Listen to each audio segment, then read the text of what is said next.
Today we're replacing this temperature pressure valve on my old water heater. Before we drain the tank, we want to shut off the power to the water heater because you can burn up the element. You can find out which breaker it is. You just take a look at your panel guide. As you can see, that's a bad leak. Turn off the water on the valve here that's on top of the water heater. This is a good time to flush your water heater, being as you got to lower the level of water in it. You put a hose on that jobby right there. You should be able to just grab that thing and give it a little turn, and that'll open your valve. As long as your heater isn't full of sediment in the bottom, water should come out. So we got that guy turned open, and we got the water running out. We're going to start by removing this down pipe. If this thing goes off, that directs the water down at the floor so it doesn't go everywhere. This thing is probably very tight, so you need to very carefully break that guy loose. Remember, righty-tighty, lefty-loosey.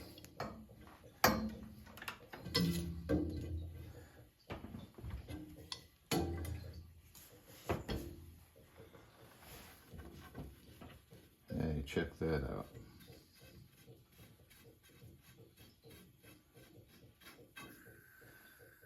And I'll save that for the replacement. If you listen closely, you can hear there's air sucking back in through the valve as we drain the tank. That should not be, it should be sealed up. I don't know how long this has been in here, so we're going to give it just a little schmutz of the blaster. We'll let that soak in for a moment. Okay, that's been soaking a while. Let's see if it'll, oh, look at that.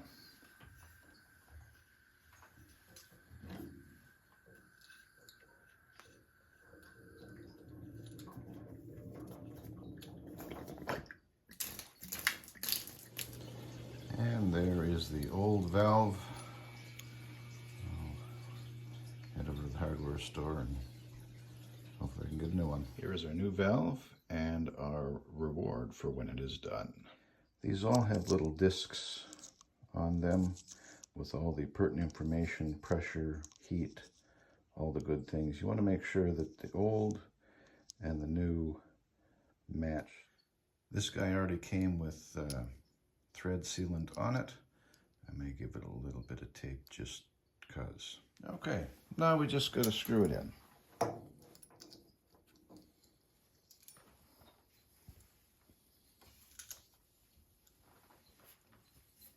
And you want to end with that guy facing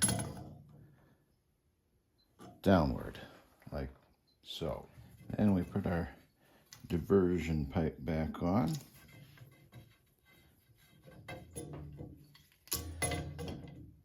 Doesn't need to be super tight. There we go. Very nice. Now we'll turn the water back on.